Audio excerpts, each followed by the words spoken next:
Glória a Deus. Cumprimento a amada igreja com a paz do Senhor. Estou feliz por mais essa rica oportunidade. Agradeço ao pastor, ao Daigro. E desejo que o Senhor continue abençoando esta casa e a vida de cada um que aqui está. Abra comigo a sua Bíblia no Evangelho de João, capítulo 9. O tema da mensagem e desta campanha, Conquistando o Milagre em Deus.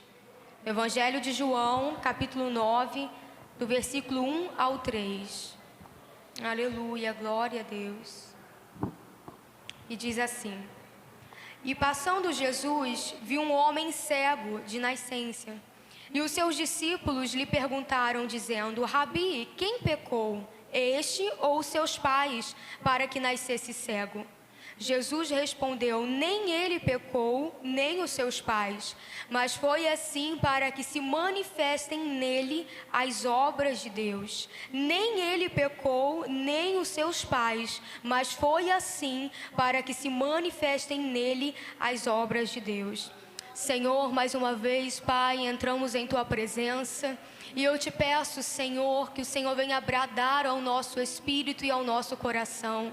Ó Espírito Santo, que não seja o que eu quero falar, que não seja o que o meu coração enganoso sentir de falar, mas que seja o Teu Espírito Santo, que seja o Consolador tratando conosco. Senhor, toca desde a última pessoa, a primeira pessoa deste banco. Senhor, eu te entrego a atmosfera espiritual e eu te peço, Senhor, que o Senhor venha repreender todo demônio, todo principado, toda potestade, todo espírito de incredulidade, toda sonolência espiritual, tudo aquilo que venha tentar, Pai, tirar o nosso foco da mensagem. Senhor, repreenda no nome de Jesus. Fala com a Tua noiva, Senhor, nos renova nesta noite, Pai, e opera as Tuas obras em nós, no nome de Jesus, amém. Glória a Deus. Louvado seja o nome do Senhor. A palavra do Senhor, de Gênesis a Apocalipse, toda a Escritura, toda a palavra, toda a Bíblia Sagrada, de Gênesis a Apocalipse, irá nos apontar para Jesus Cristo. Tanto no Antigo Testamento, tanto na Antiga Aliança, quanto no Novo Testamento. Quando olhamos para o Novo Testamento, ele possui uma divisão didaticamente em 4 categorias. Na primeira divisão, nós vamos encontrar os evangelhos, Mateus, Marcos, Lucas e João, que possuem um relato, uma narrativa, toda a síntese do ministério, da revelação do Senhor Jesus Cristo na terra. Toda a profundidade da mensagem, revelando o Senhor Jesus, revelando a sua divindade, revelando o ministério, a missão do Senhor Jesus. É o evangelho trazendo as boas novas, as boas notícias do Senhor, do Pai, do Deus eterno para a humanidade. Quando olhamos para a segunda divisão, para outra categoria, nós encontramos o livro do Atos dos Apóstolos, considerado e nomeado como livro histórico no Novo Testamento, por conter relatos e uma narrativa histórica da igreja que se fez missões, da igreja primitiva que deu aquela continuidade para o ministério de Jesus na terra. Quando Jesus ele é ressuscitado ao 3º dia, quando ele depois permanece 40 dias ainda andando e aparecendo entre os discípulos, depois que ele é elevado aos céus. Depois há uma promessa da vinda do Espírito Santo e acontece a efusão do Espírito. E quem dá continuidade ao Evangelho e quem faz essa extensão na terra, no mundo que vivemos, são os discípulos, que são os apóstolos. É a igreja, a primeira igreja do 1º século, sendo instruída, sendo direcionada, sendo capacitada e fortalecida pelo Espírito Santo de Deus. E quando olhamos para uma outra categoria, nós vamos encontrar as epístolas, também conhecidas como cartas ou missivas, que trazem um grande ensinamento também, não só para a nossa vida espiritual, não só para o nosso amadurecimento em Cristo, não só para o nosso renovo como filhos de Deus, mas também como um ensino doutrinário para a igreja de Cristo, como um ensino doutrinário para a igreja do Senhor Jesus. acerca da graça, acerca da fé, acerca da justificação pela fé.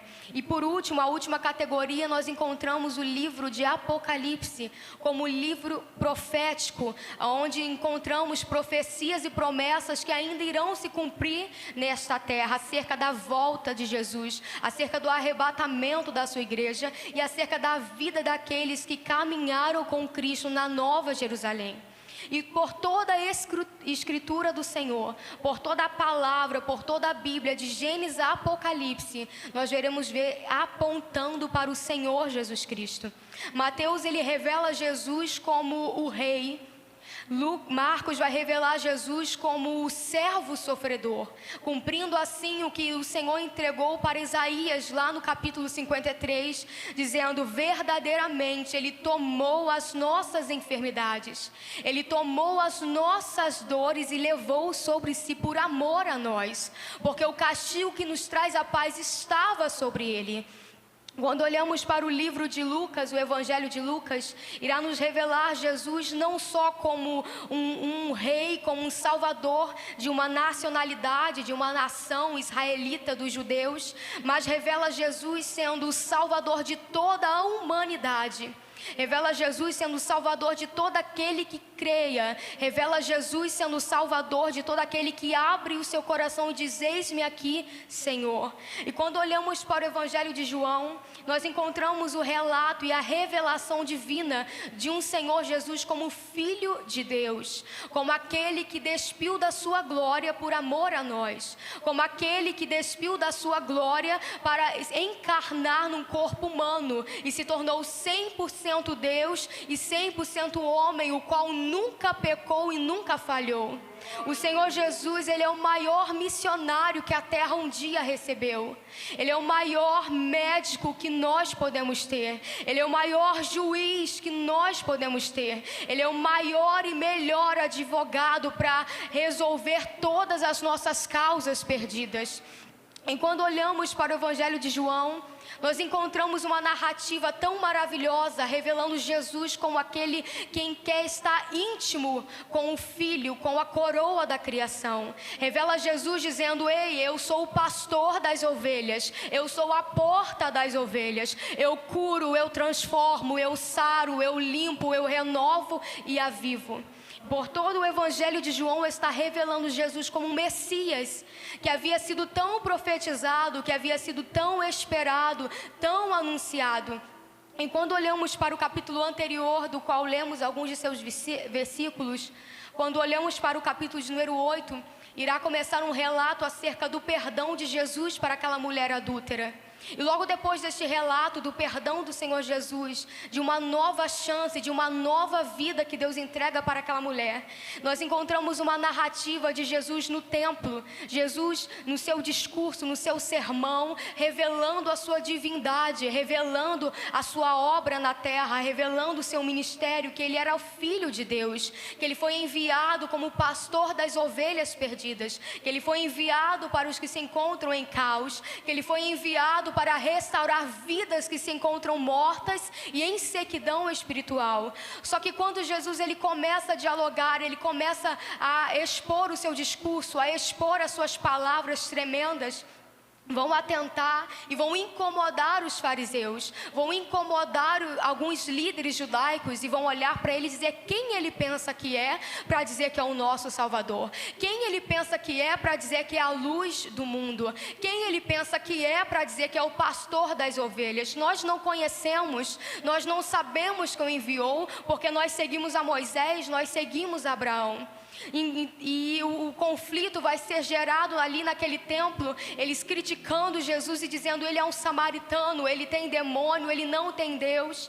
E vai ser gerado um conflito tão grande que eles vão pegar em pedras para tentar apedrejar Jesus. Só que nós entendemos ainda que não era o tempo de Jesus findar o seu ministério terreno, não era o tempo ainda de Jesus findar a sua missão aqui na terra. Então Jesus ele vai se retirar do templo. Então Jesus ele vai sair do templo, e a palavra diz que quando Jesus ele se retira, ele se oculta dos fariseus, ele sai da presença daqueles líderes judaicos, ele vai sair do templo, e quem Jesus avista? Um cego que estava mendigando. Jesus olha para aquele homem que era rejeitado pela sociedade, porque a palavra diz que ele mendigava.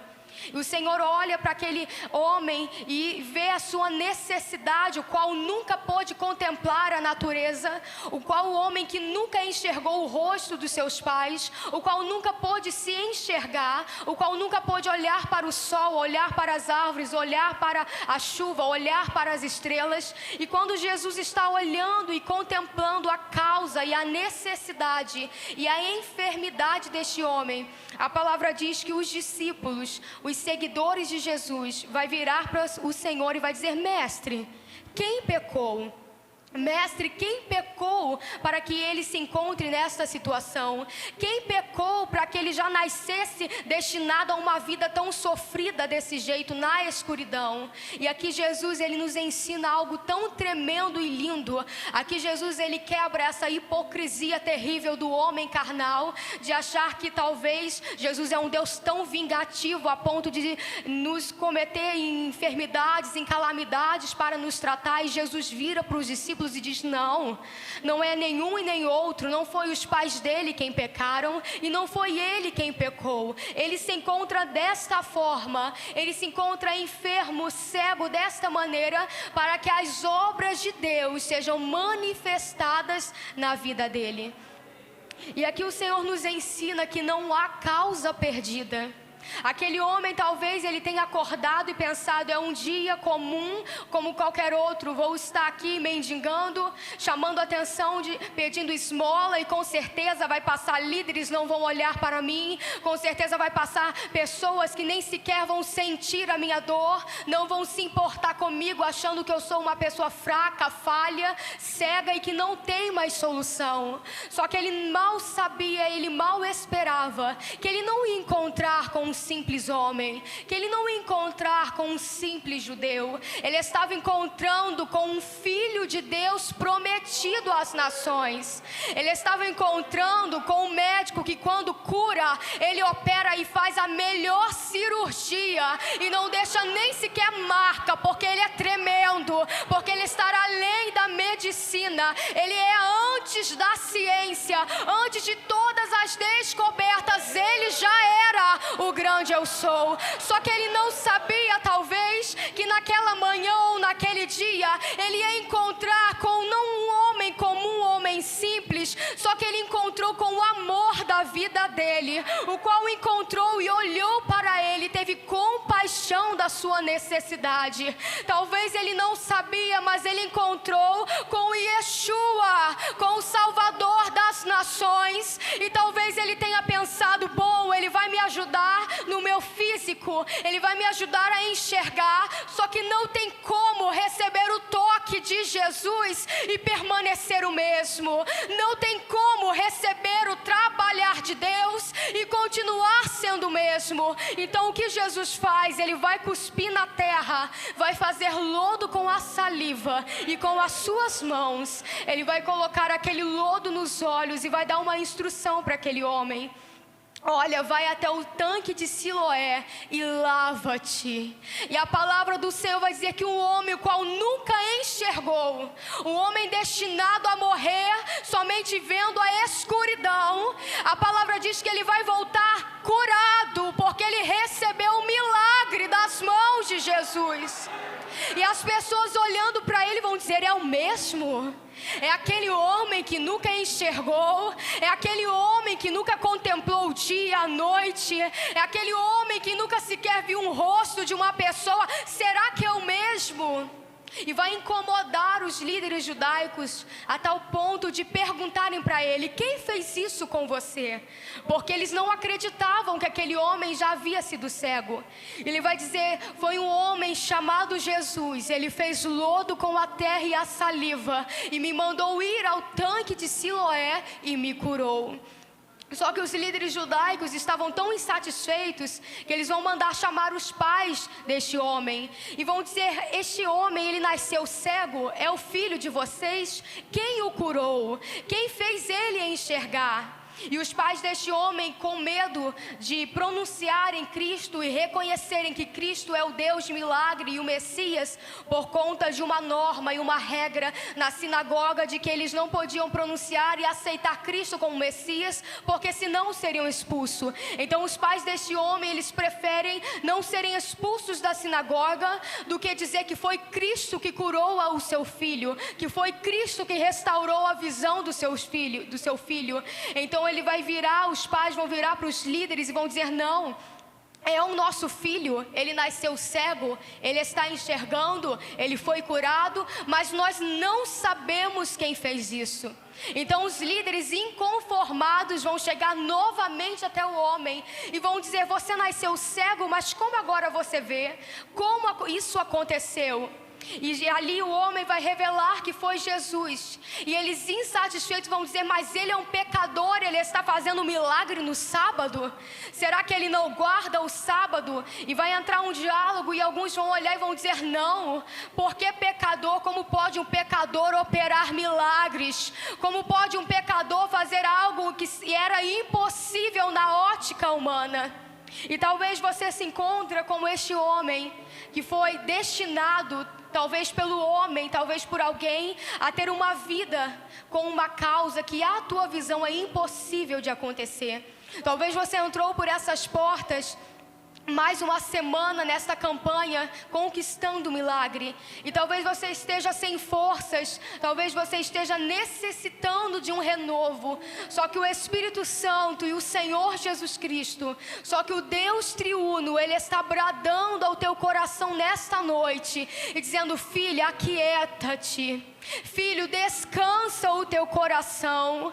Ei, não deixe que a preocupação venha falar mais alto do que a tua fé na presença do grande eu sou. Não deixe que a ansiedade, o medo, as frustrações da vida, o medo de não acontecer, o medo de não acontecer a cura, o milagre, sufoque a tua vida com Deus. Porque o Senhor, através da vida deste homem, Ele está mostrando que não há causa perdida para Ele. Não há enfermidade o qual o homem disse: não tem como, não vai acontecer, está destinado a aceitar o diagnóstico. Só que Jesus, Ele é tão maravilhoso que Ele diz para você: ei, não esquenta com a última palavra do médico, porque antes dele se formar em medicina, eu já era o médico dos médicos.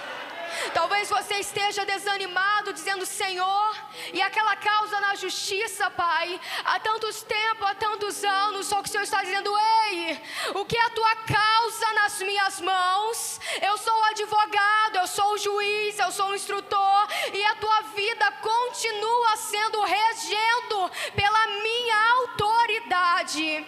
O Senhor está dizendo: ei, a tua vida, o teu lar, os teus, a tua saúde, não, eu não parei de reger, não, eu não perdi o controle. Somente creia, somente confie e descanse o teu coração. Eu sei que muitas vezes é difícil, sim. Talvez olhamos para nós mesmos e dizemos: Senhor, mas como vai acontecer? Senhor, mas como vai haver mudança no cenário? Senhor, mas como eu vou almejar a cura desta enfermidade? Senhor, eu não consigo enxergar mudança. Só que o Senhor está dizendo: da mesma forma que Ele tocou naquele homem, e Ele não só tocou no físico, porque Jesus é tão maravilhoso que quando Ele toca no físico, na alma e no espírito. Quando Ele toca, não tem como permanecer do mesmo jeito. O Senhor avivou a vida daquele homem. Houve um avivamento diferente no tanque de Siloé naquele dia. E não é diferente no culto de hoje.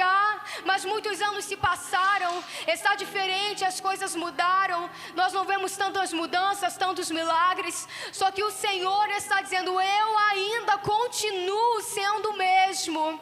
Eu ainda continuo operando como antes. Eu ainda continuo renovando. O Senhor está dizendo: eu ainda continuo restaurando, transformando, limpando, trazendo vida para onde só se encontrava morte e desânimo. O Senhor está dizendo: eu vou tocar, Mas o meu toque, ele não alcança só o seu físico, onde precisa de uma cura, talvez de uma enfermidade. Mas o meu toque vai invadir a tua alma de uma maneira que vai haver preenchimento. Mas vai invadir o teu espírito de uma maneira que eu vou te avivar na minha presença. Depois que este homem, ele recebeu o seu milagre, depois que ele conversa com Jesus, Jesus vira para ele e diz: você crê no Filho de Deus? E ele vai dizer: Senhor, quem é o Filho de Deus para que eu possa crer? E ele vai dizer: você já tem visto ele e conversado com ele. E a palavra do Senhor vai dizer que o homem vira para Jesus e diz: Senhor, eu creio em ti. E ele adorou o Senhor. Não deixe que nada venha calar a tua voz de adorador. Não deixe que nada venha calar, que nada venha apagar a tua essência, que nada venha te atrapalhar na caminhada com Cristo. Se está doendo, se está machucando, se está aflito e angustiado, o Senhor está dizendo: ei, eu não rejeito oração, eu não rejeito lágrimas, eu não rejeito o teu clamor, porque da mesma maneira que eu falei com Jeremias: clama a mim, filho, porque eu vou te anunciar coisas grandes e firmes. O Senhor está dizendo: clama a mim, filha, clama a mim, filho, não te preocupes. Não deixe o pânico invadir a tua alma. Não deixe que nada venha sufocar o teu espírito. O Senhor está dizendo: é noite de cura, é noite de sarar feridas, é noite de transformar vidas físicas e espirituais. E o Senhor está dizendo: ei, abra o teu coração, porque eu quero tocar. Você está no melhor lugar que você poderia estar hoje à noite. Talvez você esteja cansado da faculdade, do curso, da escola, do trabalho, mas o Senhor está dizendo: você está no melhor lugar. Você está na minha casa. E como eu trato bem os meus filhos, como eu amo os meus filhos, como eu sondo o coração dos meus filhos. O Senhor está dizendo: você entrou aqui, mas você não vai sair da mesma maneira, porque eu sou pai, eu sou juiz, eu sou o Deus que julgo, eu sou o Deus que exorta, sim, mas eu sou o Deus que perdoa, que é um Deus amável e diz: os meus braços estão abertos. O Senhor está dizendo: você tem o meu colo para descansar. Você tem o meu colo para repousar a tua cabeça e dizer: Senhor, me ajuda, porque está difícil. Senhor, renova minhas forças. O Senhor está dizendo: você tem o meu colo, você tem o meu abraço, para reconquistar todas as tuas forças que a semana levou, para reconquistar e transformar e avivar a tua fé. O Senhor está dizendo: não desanimes. Pode o inimigo ter olhado para a tua casa, para a tua família e ter falado: não tem mais jeito, vai continuar desta forma. Só que ele está tão enganado, porque você tem um protetor. Mas colocou o teu nome na boca do sapo. Não há inferno que possa com a presença do Senhor. Mas o migrador vai devorar essa família. O adversário vai destruir. Ei, a presença do Senhor está contigo. Não há inferno que possa com a presença do Senhor. Não há potestade que possa impedir o trabalhar do Senhor. Não há obra de macumbaria, de feitiçaria, de magia negra que venha atrapalhar a tua vida, te derrotar, te destruir, te colocar em uma cama travado, esquecido, humilhado.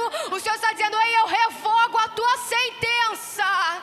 Eu revogo a tua sentença, filho. O inferno disse: está acabado, desta vez eu consigo. Mas ele está dizendo: ei, não, você não pode com a minha presença. Você não pode com o poder do meu nome. Diabo, você não pode com o nosso Redentor. O diabo, você não pode com a presença do grande eu sou. Nós temos a presença do Senhor. Nós somos protegidos pelo Cordeiro de Deus.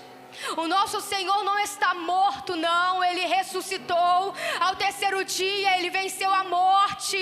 Ele venceu, ele foi em nosso lugar. Era para ser um pecador sujo, falho, fraco, mas ele se entregou como um cordeiro mudo e foi caminhando ao matadouro, para que você